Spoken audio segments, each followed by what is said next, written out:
This is my good friend Tony Singh. He's an Edinburgh boy and one of Scotland's finest chefs. Service! This is my good friend Cyrus Toriwala, OBE. He came from Bombay 20 years ago, and nowadays he even cooks for Her Majesty the Queen. Britain on a plate. We both love this beautiful country of ours. Even its weather. And British food is the best in the world. But sadly, in most British homes, spices are banished to the back of the cupboard. That's 2010. But that's 2009. Bought in 2001. Oh dear. It's vintage. We want to spread the joy of spices. Spices are not just hot, they are the simplest way to add a whole array of drama and flavor to food. So, we've got an idea. We're going to travel the country to show how spices can make British food even more delicious. Star anise, apple crumble.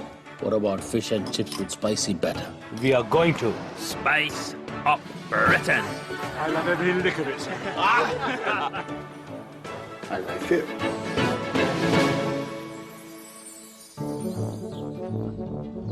Look at that countryside, chef.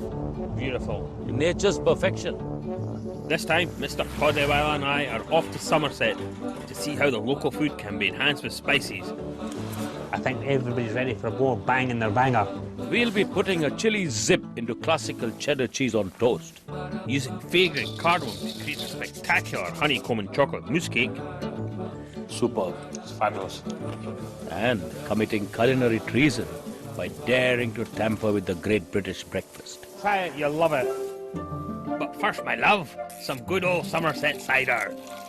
We're going to use coriander seeds to turn a classic combination of cider and port into something really special. Chef, guess what we're doing today? Well, I'm going to be drinking cider. I don't know what you're doing. No, you're not getting any of my cider, sir. Best things in the world, cider Pork, and it's lovely. pork. This beautiful gammon joint. We're going to roast this gammon in a sweet, spicy glaze. To begin, we are simmering it in cider with coriander seeds, cinnamon and red chili to infuse the pork with flavor. You want a little bit cloudy cider? For a 1.5 kilo joint, you'll need at least half a liter.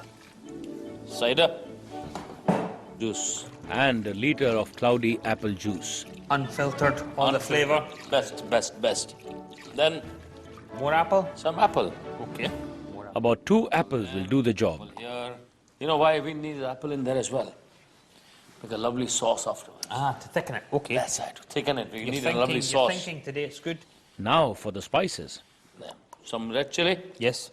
Okay, fresh red chili for flavor, just to... Seeds in there. A bit of Seeds in there, bite. seeds in there. I'm adding 3 serenade chilies. These are a typical supermarket variety and perfect for this dish as they are not too fiery. Cinnamon, sir. So we've got this fantastic bit of cinnamon. It's the inner bark of an evergreen tree. It's peeled and then it's just left to dry and it curls up into a spiral. You can get it in a powdered form as well.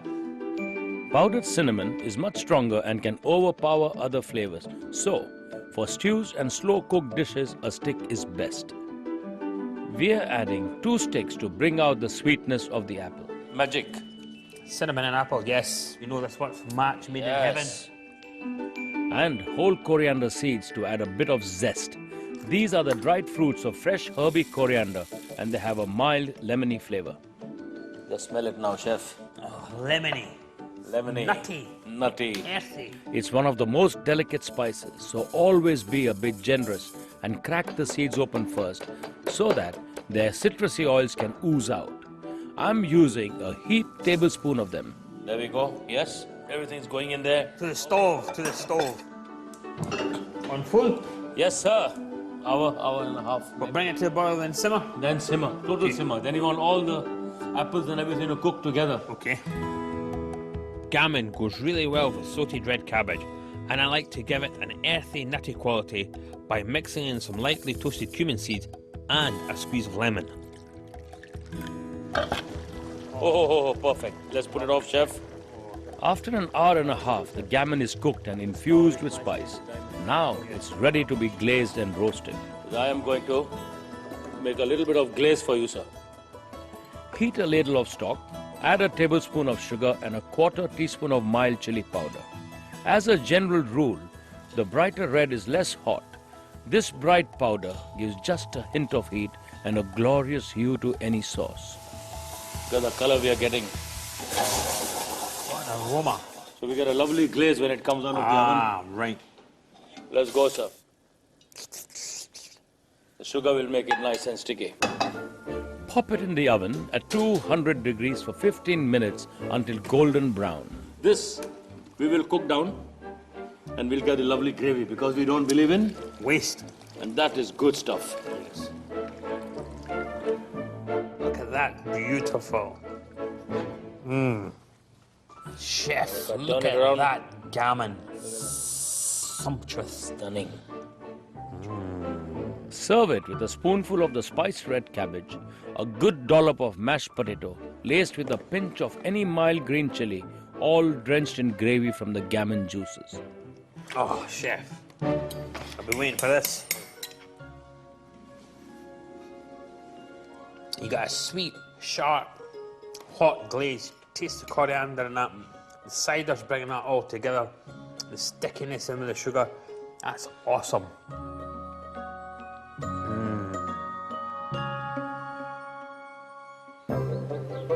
We're in the West Country to show how spices can bring magic to their local food.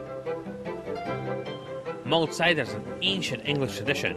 We've shown how fabulous it is with port, and now we're heading to a cider house to see if we can get some connoisseurs to enjoy their cider even more. Let's try some cider. We're going to try some cider from an expert. Yes.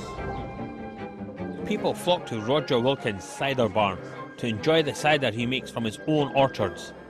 Hello, everyone. Hello. You're the legendary Roger, are you? I am. Yeah. We heard you're one of the best cider makers the world has ever seen. I don't know about that. There's We no have- bad cider, but there's some better than others. All right, All okay. right. Roger's been making his traditional cider for years, Here you are, lads. Here's a drink for you. Cheers. but I'm not sure how our suggestion to spice up is going to go down. We are also known as the Spice Men. Right. Have you ever tried mixing a bit of spice in your cider? No, I like to drop a gin in there. My friend here, his fingers have been itching to get some spice into your cider. What kind of spice are you going to put in there? Is it going to send me off me head or put me on the roof or what? We'll keep you at ground level. Well, you can try it. I will sip it, but I'm a little bit nervous on it. We're making hot butter cider, simmered with 3 strong, heady spices. Hey, chef, what do you want from here? Get the butter, ice and sugar. I've got the spices. What about the brandy? Oh yeah, bring the brandy.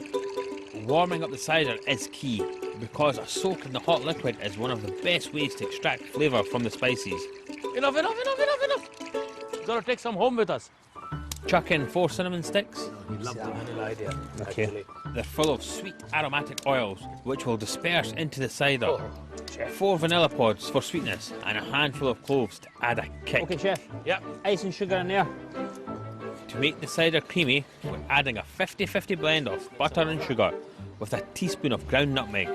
It's delicious in hot whiskey toddies or even warm rum. After 5 minutes, the cider will be perfectly spiced. Pop a teaspoon of spiced butter in each glass. How much? That much enough? Yes, perfect. Put him a good dose of brandy, chef. He deserves it. A wee dram of brandy to give it some punch and top up with hot spiced cider. Oh, it's just right. Roger, Hello, sir. okay, Roger. your fantastic cider. Hopefully, I've not spoilt it for you.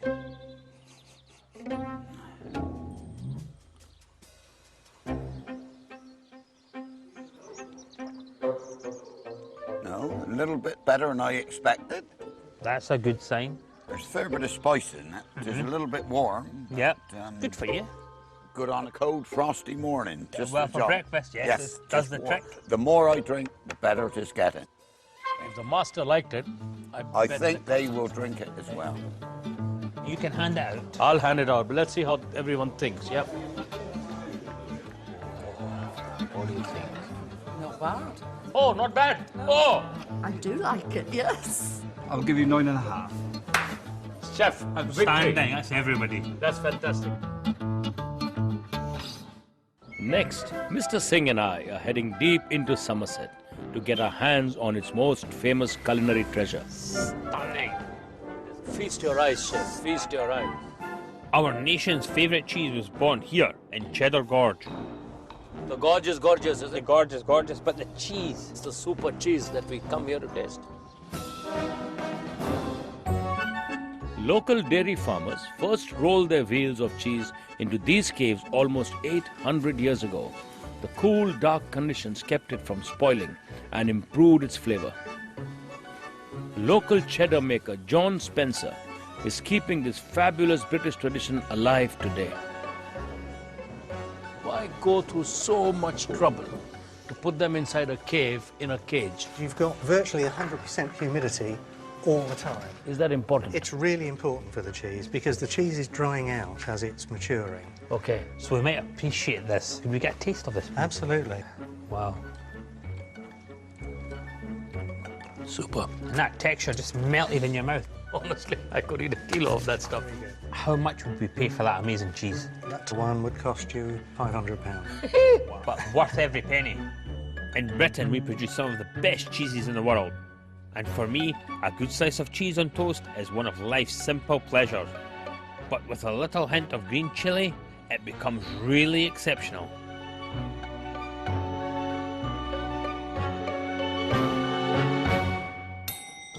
Me starting, chef? You ready? Okay. Bread, cheese, celebration. Chili cheese toast. For this particular recipe, the key ingredients is the venerable chili. Chili, sir. Chili is the world's most popular spice, yet it's the one we are most wary of in Britain. There are around 3,000 varieties, all of which vary in flavor and heat. Find one to suit. Use it like salt and your everyday food will be transformed. You have little ones like that. Thin bird's eye chilies are fruity and hot. They are little dynamites. That Scotch bonnet, the atom bomb. Yes. These bell-like Scotch bonnets are packed with capsaicin, the fiery compound that gives chili its kick. Today, chef, I'm going for that. Nice. Middle None of of the the road. dynamite stuff. Yep. Serenade is a large mild chili grown in the UK and a good all-rounder. For a little bit of heat, but lots of flavor, I'm chopping up 2 whole serenades. Leave the seeds in or take them out? No, leave the seeds in. When you put the seeds in that hot sauce, I want the oils to ooze out of the seeds. The sauce is going to be creamy and rich. It's got flour, it's got butter, it's got beer. When things are very lush, you need to lift the heat slightly to make it all come up, because the creaminess suppresses the heat. The seeds and membrane contain most of the chili's heat and can easily be scraped out if you like it mild, but I want a bit of zing. So now to get cracking with the cheesy topping. In goes a nice blob of butter. 50 grams of melted butter and plain flour make a basic roux. And then my roux is going to be made with pale ale. Oh, very nice. 250 ml will do the trick. When you're adding anything to the roux, you add it quite fast. You don't get any lumps. Chef, how's the cheese? Cheese is lovely. The cheddar. Bring it here, I can keep a watchful eye on it. No, this bit's not nice. Wow, looks good, eh, chef? Use whichever cheeses you like, but for a good balance, try 100 grams of cheddar, 100 grams of Caerphilly, and for a bit of bite, 25 grams of Shropshire Blue. Cheese is nearly melting, so it's in with fresh coriander and the star of the show, 2 chopped serenade chilies. Don't go crazy, add too much chili inside. It's madness. Just the right amount, but perfect spicy. The heat must just rise. And then, when I add my secret ingredient, 3 egg yolks. They'll make the sauce beautifully smooth and creamy. Make sure your sauce is not boiling or bubbling at the time, because if it is boiling or bubbling, then you're not going to get a very good texture. The one thing that I would add in the end but never cook it is good old mustard paste. If you cook mustard, the heat the pungency, the flame that we want from our eyeballs and our ears will die. And to go with our cheese on toast, a chutney made with fresh coriander, mint and tomatoes. This chutney is so simple, so quick, so fresh, you don't even need a knife for it. We'll just pick some mint off, pop mint in, fresh coriander, quick tear, a little bit of sea salt. This is a fun bit. This is why I like making the chutney. It's a bit destructive. Tomatoes in, and off you go. Spread the chili cheese extravaganza generously on the toast and pop it under the grill until it's bubbling and golden.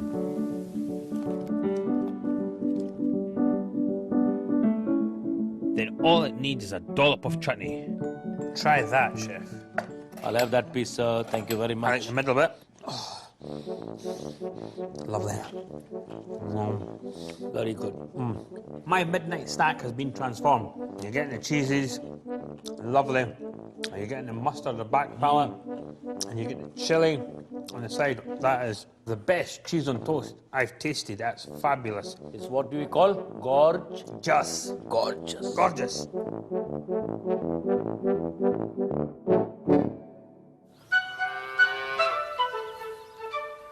We are heading 20 miles south of Glastonbury to meet a young man who's creating a bit of a buzz. Al Garnsworthy transforms pure Somerset honey into the finest chocolate-covered honeycomb, an old-fashioned British sweetie, and my absolute favourite.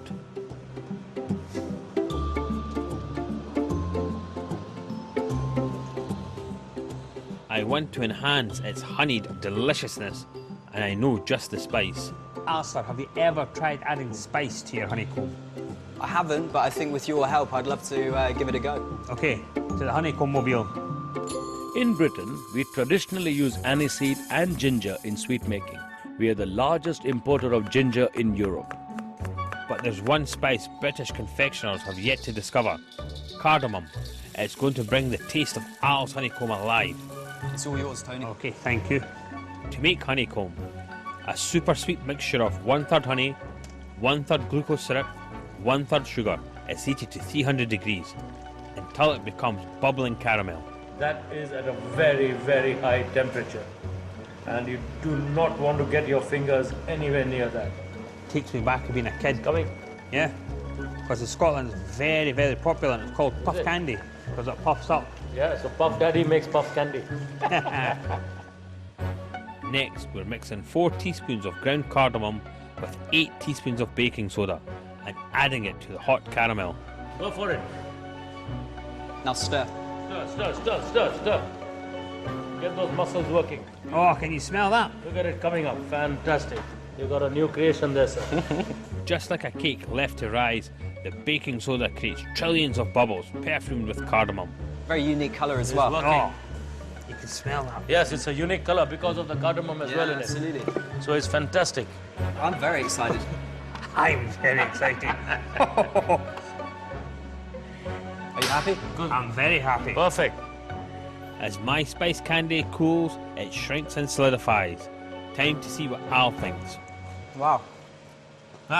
It's an explosion. It's amazing, it really is. Are you happy with that? It's fabulous. Alistair, perfect. I've got plans for this.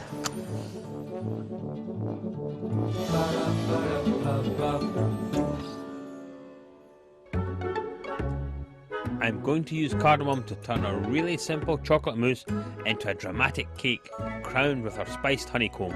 What we're going to do is make a lovely chocolate mousse cake. Very simple, sponge base. What we're going to use is ground cardamom powder to flavour the chocolate, which is very potent. And this is a very good tip for buying ground spices. Buy in small amounts, use them quickly, or store them wrapped airtight container and in your fridge. If you've got some in the back of your cupboard, whether it be cinnamon or ground clove or cardamom, if it's not got that potent smell, just use it as compost, as the flavour's gone there, but you can put something back into your plants. To start, I'm making a hot spice syrup with 50 grams of sugar, 100 mils of water and 2 teaspoons of fragrant ground cardamom. We normally use it in whole pods. 25 essential oils and cardamom, and they work so well. It's a sweet spice, works lovely with chocolate. Ah, chef, look. Chocolate and spice. Strain the hot spice syrup over 250 grams of dark chocolate pieces. People normally melt chocolate over a bowl over hot water, but this way you don't need to do it. It looks like it's split, but if you just keep persevering, it'll emulsify again. So chef, you whip that up fast. I'm going to put whiskey into the chocolate now as well. After 5 minutes, the chocolate is smooth and glossy, and the cream is whipped to soft peaks. Go for it, sir. Oh, gently does it, slowly does it. I'm gently folding the mixture together.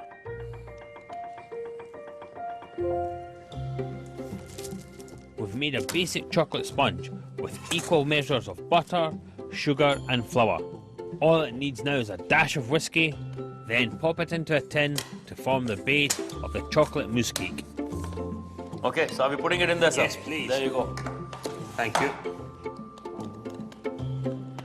Put that in the fridge until it sets, please. Thank you. It's up. It will take about an hour. Lubberly jubberly. Lovely jubbly.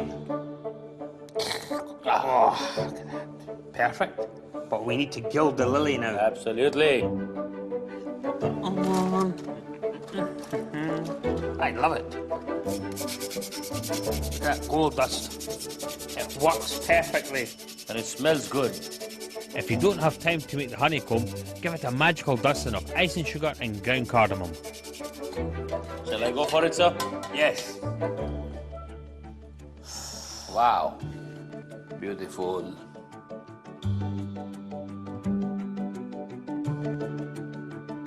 It's fabulous. Amazing combination. Chef, chocolate perfection on a plate. This is what happens when you let two spice men loose in your chocolate factory, chef. That's great, chef.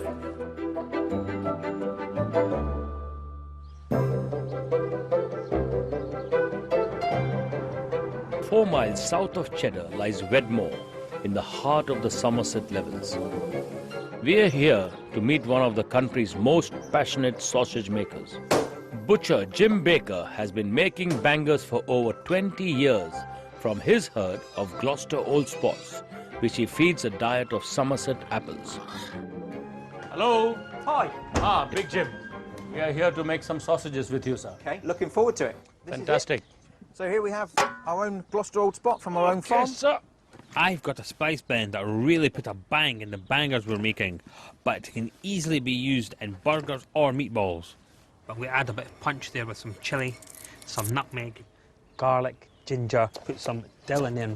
It's going to have roasted fennel seeds. Lightly roasted to release the aniseed-like flavour. Beautiful. Smell that. Perfect, chef. And I think it's going to let the pork sing.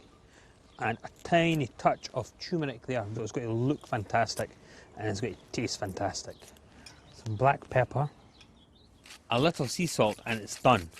Added to a kilo of fresh pork, our quick and easy spice blend is ready for mincing. The roasted fennel seeds, it's just going to lift it all up. All the flavours Certainly going to marry. smells nice and pungent. Yep, good. This mixture makes about a dozen sausages. That's it, nice and gently. That's good. We've done that before. A couple of times. Mr. Singh, the Sausage King, I think everybody's ready for a more bang in their banger. Now, what more fitting an end for a sausage than the great British breakfast? But, my friends, it could be greater. We are going to spice up the holy trinity of sausage, eggs and beans. And for that, we need a willing cafe. Do you see what I see, chef? Trucks. Where there's trucks, there is a greasy spoon. The Nunneycatch Transport Cafe serves traditional all-day breakfast. And these fry-ups are presided over by head waitress Dawn Pollard. Have you ever attempted to give your customers a little bit of a spice in their food? No, we haven't. So yours is very, very traditional. Yes. So do you think that we might be able to get away with selling them something totally different? And the answer would be in the plate. If the plate came back empty, they enjoyed it. If the plate didn't come back empty, that's where you'd get your answer to. Now you're scaring me. So, our aim is for clean plates all round. I'm a bit nervous, but we'll give it a shot. Okay, I'm nervous too. I know you are, but we'll give it a shot. We are going to enhance the Great British fryer with some careful spicing. First, for the eggs, a sprinkle of diced red onion. Sir, your green chili. Can I take some chili, chef? You have some chili. And a teaspoon of mild green chili. Don't be scared. It makes the egg yolk taste heavenly. Come on, bang, chef. Absolutely. To finish off, some fresh coriander. Then it's important to flip the eggs over to brown the onions through. Next, for the baked beans, I'm making a delicious mixture to stir through. Sir, could I have the garlic and ginger, please? For a standard tin of beans, you'd need 4 centimeters of ginger, 2 garlic cloves, a small onion and a diced mild chili. Spicing beans might take a leap of faith, but ginger and pulses are perfect partners. So try it once and you'll never look back. A sprinkle of cumin for a bit of crunch and depth. What do you think, chef? Enough? Yes, chef. Yes, you mustn't scare my customers away. We won't. Finally, stir it through the beans with a handful of fresh coriander. Now, will our spicy fiddling make Don's punters love the fry more or less? Morning, gents. Need you here, madam? Couple of full English? Yeah, can we introduce the Toddy Wallen Sings one? It's got a bit of a twist to it. Yeah, but that one's fine. Cool. This gentleman wants to try the spicy sausage in a sandwich. In a bun, no problem. Do you like spicy food? Yeah, not hot. I'll try it, you'll love it. Okay. Okay, chef, are you ready? There you go, gents. It's different, isn't it? Yeah. The sausage is here. Yeah, nice. Not too spicy. I'm a bit funny with spicy food, but it's right. It's right. It's quite nice. Bit funky, isn't it? You know who's going to be very happy, chef? Yes. The boss. Hello. Empty plate. Clean plate, well done. I like the spicy sausages, and I didn't know you could do such things with baked beans before. Baked beans. Well, that's it. Banging baked beans, as they say. Putting it on the menu here. I'm going to speak to Dawn and see what she says. So, Don, we have 2 stars over there. How many stars would you give us? I think I'll give you 8 stars. Yes! So, will Dawn put our spicy breakfast on her menu? Yes, I think I would. We'd give it a go. Give it a try. Yes. That for us is success, chef. Yes, chef. British bangers are the best. Well, we make the best banging British banger in the world. What do you say? The best banging banger is a British banging banger. The best banging banger is the better British banger. Oh, bloody hell. Yeah, let's just eat them. It's good for. Let's just eat them. We've toured the country and tasted the best that Britain has to offer. And given it a spicy spin. And this is the best pie we've had in 50 years. The more I drink, the better it's getting. Ooh. You like it? Hopefully, we've given you the confidence to experiment with spices in your favorite dishes. Really nice. They're really nice. I love every lick of it, sir. Absolutely superb. I've been converted. That is fabulous. Bringing all the excitement that spices have to offer to your life. That is amazing. That really is good. Oh. Mm.